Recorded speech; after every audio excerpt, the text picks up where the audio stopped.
All right, everyone, we have made it to Key West. Yay, look. It's such a beautiful day out, and I'm about to get off the ship and go over and get on my little Conch Train Tour that I'm doing. So I'm about to get off the ship. We're gonna go do the tour first, decide where we want to go after that, and then yeah, we're just gonna make a day out of it. So look forward to showing you guys Key West and my tips and tricks of how to make the best of your time in Key West. Let's get right into it. Hi, I'm Scott. Thank you for coming to my channel. This channel is dedicated to all things cruises and living life with gratitude. We're going to talk about cruise reviews. We're going to talk about the ships. We're going to talk about the overall experiences on these cruises. We're going to talk about traveling solo, traveling as a big guy, and all sorts of other things. My hope is that you are able to find some value in the content that I'm providing, and if so, I hope that you'll consider subscribing to my channel and liking the videos that I produce. So, here's to our journey together, Grateful Living Cruises. Now let's get right into it.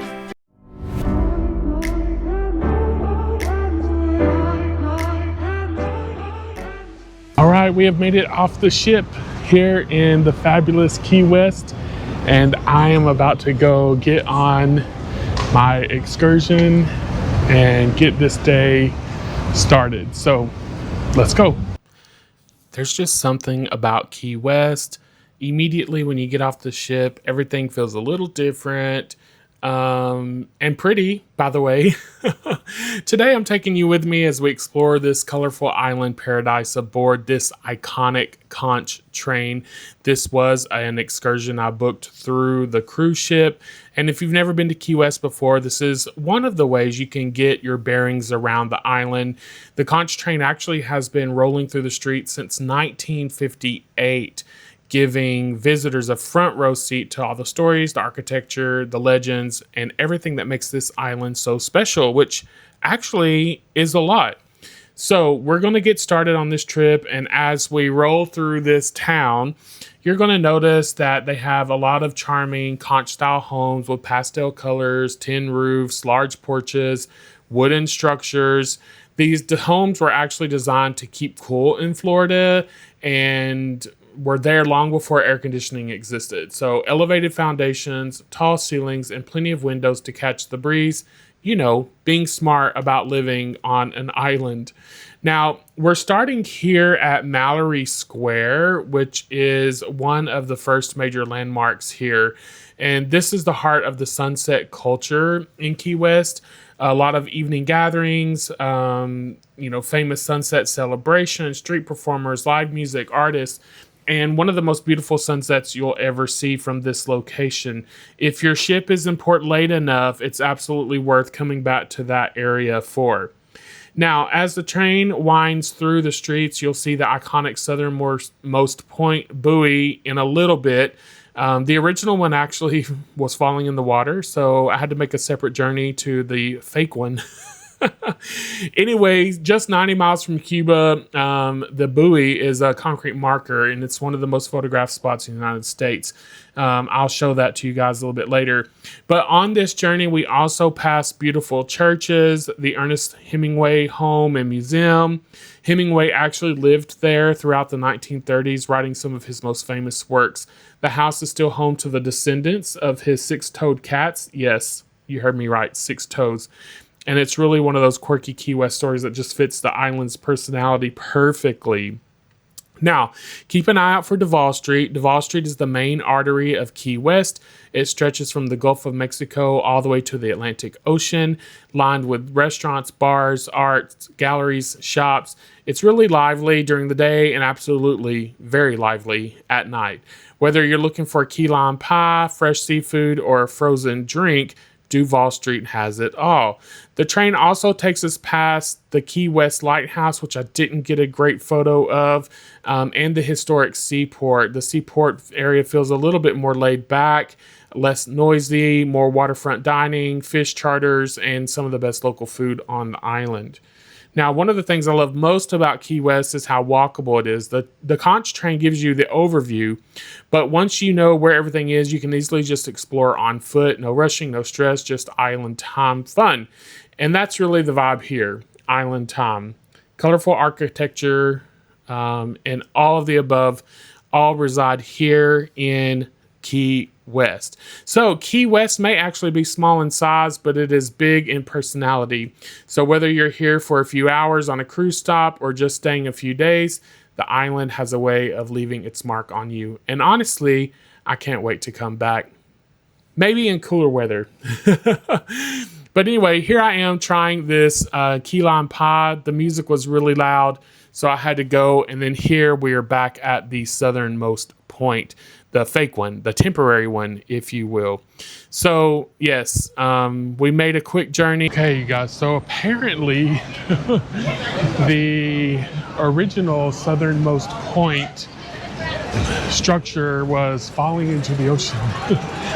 So they have it under construction and they have created a temporary one.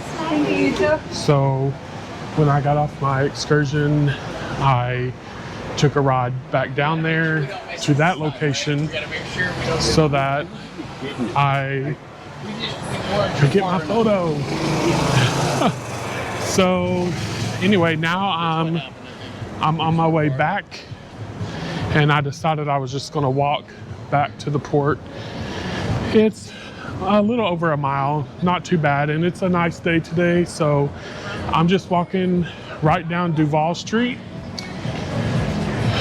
just walking by all the bars and shops and everything that is Duval. And you probably heard that rooster. There are chickens and roosters everywhere here. Free roaming. This is the true free range chicken. Oh my gosh. But yeah, so we're just walking back to the port. The key lime pie shop that I really wanted to try actually doesn't open up until after I'm already going to be back on the ship. So that's a little disappointing. But I did get to try Kermit's, and I tried a bite from the one I showed y'all, the original. Kermit's is definitely better in my opinion, FYI. But yeah, when I get back closer to the port, I'll come back and I'll share with you guys my thoughts and some tips.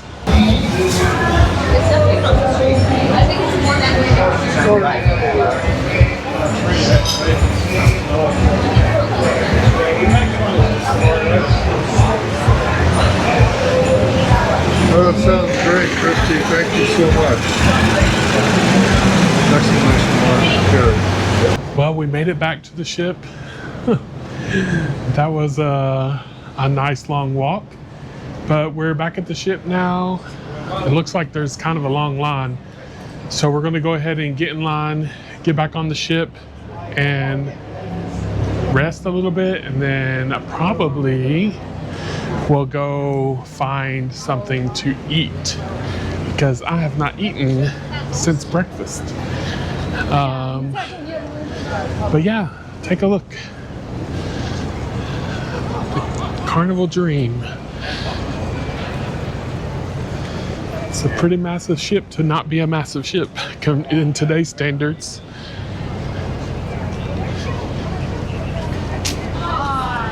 It's still a pretty big ship. So anyway, great day in Key West. I will follow up with you guys on my thoughts, my tips on enjoying your day in Key West, and other insightful information that will help you plan your cruise. All right, everyone, so I am in the Encore Theater, and we are about to have 80s Pop to the Max, which is the show tonight. 80s Pop to the Max. So this is going to be some 80s music showdown. I can't wait. I'm super excited for this.